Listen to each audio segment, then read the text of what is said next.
dilema más grande del ser humano en toda su historia siempre ha sido el mismo. ¿Existe un creador? ¿De dónde venimos? ¿Hacia dónde vamos? Y si existe un Dios, ¿qué tengo que ver yo con él? Y siempre en nuestra sabiduría humana encontramos 1001 razones para no creer en temas espirituales, pero rechazamos con alta frecuencia cuando suceden cosas a las que no le hallamos una explicación lógica o científica. Y en su búsqueda incansable de la verdad, el ser humano se ha dividido en conceptos filosóficos escépticos como el ateísmo y el agnosticismo. Pero lo increíble es que hayas personas que afirmen ser ateos sin saber qué es ser ateo, o que afirmen ser agnósticas cuando ni siquiera conocen la base del agnosticismo. En este video trataremos con el ateísmo y el agnosticismo, pero para poder comprenderlos primero tenemos que entender la base del escepticismo, la actitud de duda hacia el conocimiento de algo.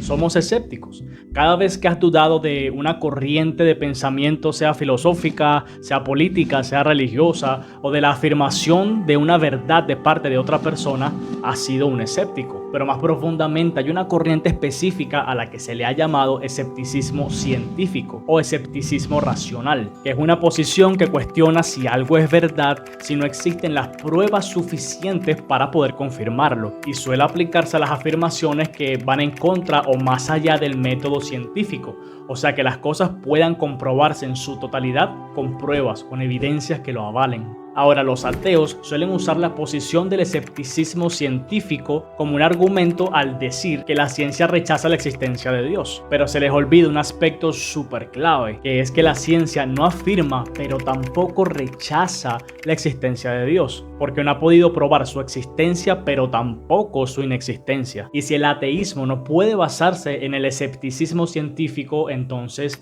¿qué es el ateísmo? El término ateo proviene del latín atus y del griego ateos, que significa sin Dios o sin dioses. Un ateo es una persona que no cree en la existencia de Dios o de dioses o divinidades, o que lo niega rotundamente, y suelen argumentar que no hay evidencias históricas o científicas suficientes que respalden la existencia de estos seres divinos, y por eso lo consideran algo ilógico. O sea que podemos dar por sentado que el ateísmo es una posición filosófica, pero por lo que planteamos anteriormente es incorrecto que un ateo dé como argumento que no cree en Dios porque la ciencia afirma de que no hay un Dios. Esto es un error, ya que aunque la ciencia no lo afirme, tampoco lo rechaza. Hasta que se pruebe lo contrario por medio del método científico, la ciencia no puede dar un veredicto positivo o negativo sobre la existencia de Dios. Paralelamente existe otro tipo de escepticismo nombrado el escepticismo filosófico, y este afirma que la verdad no existe, o que si existe, el ser humano es completamente incapaz de conocerla. El escepticismo filosófico se basa en la duda y fue representada en la escuela por el filósofo griego Pirrón, quien decía que no afirmaba nada, sino que solo opinaba. Pirrón abandona el juicio y afirma que no hay nada verdadero o falso, que no hay nada bueno o malo, herético o sagrado, o sea, se mantenía en una creencia neutral. Una persona escéptica diría: siento frío,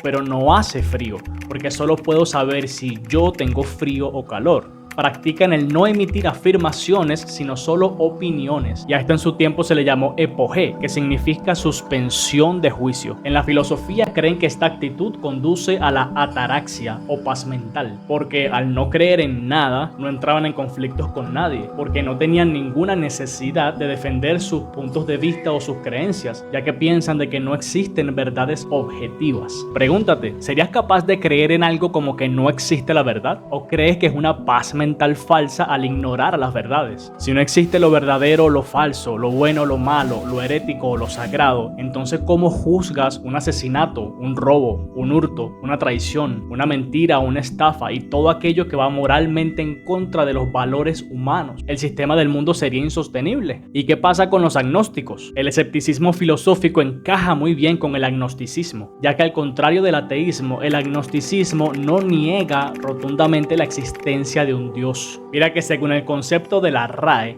El agnosticismo es una actitud filosófica que declara inaccesible al entendimiento humano todo conocimiento de lo divino y de lo que trasciende de la experiencia. O sea que el agnóstico no afirma la existencia de Dios, pero tampoco la niega. Se queda en un punto medio porque no tiene certezas para poder creer, pero al mismo tiempo lo considera una cuestión que la capacidad humana no puede resolver. Creen que es imposible que los seres humanos puedan conocer o interactuar con lo divino. En conclusión, el ateísmo y el agnosticismo son posturas filosóficas. Ninguna puede considerarse una postura científica. El ateísmo niega la existencia de Dios, mientras que el agnosticismo ni la niega ni la prueba. Se queda en un punto medio entre estos dos extremos. Ahora, ¿será que la Biblia dice algo sobre las personas que tienen estas posiciones filosóficas? Leamos. Pero los que no son espirituales no pueden recibir esas verdades de parte del Espíritu de Dios.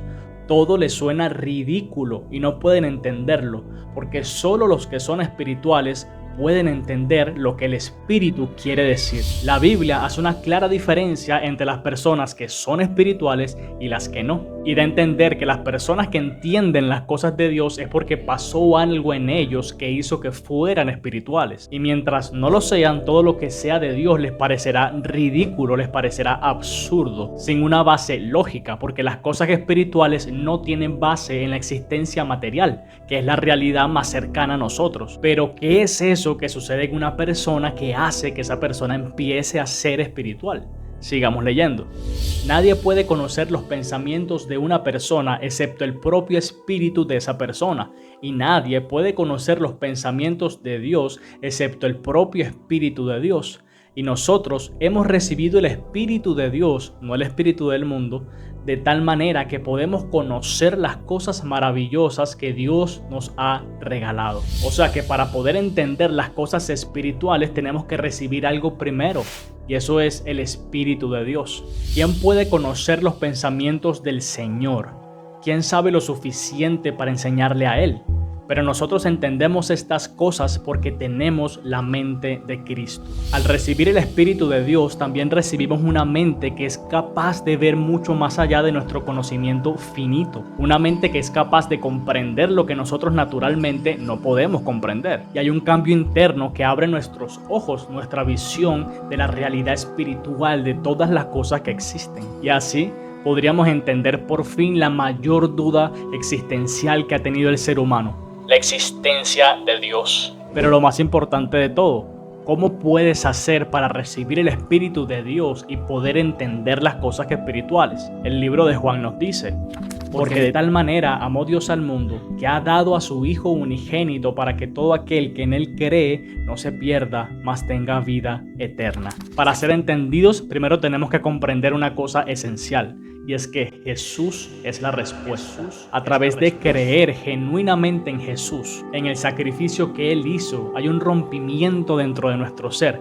y el Espíritu de Dios viene y habita dentro de nosotros. Al filósofo del escepticismo filosófico, Pirrón, se le atribuye la siguiente frase: nunca conocerás la verdad. Pero Jesús dijo: yo soy el camino, la verdad y la vida. Y vivir en la verdad significa vivir mucho más allá de lo que es capaz tu mente finita, más allá del ateísmo, más allá del agnosticismo, más allá de cualquier religión o posición filosófica. El conocer la verdad de todas las cosas es una necesidad humana, y espero que con este video hayas podido entender cómo conocerla. Y si quieres seguir entendiendo la verdad, te recomiendo ver uno de estos dos videos, que la intención de Ruge es que conozcas la verdad mucho más allá de tu propia opinión. ¿Estás seguro de que tu verdad es la verdad? Suscríbete y ruge.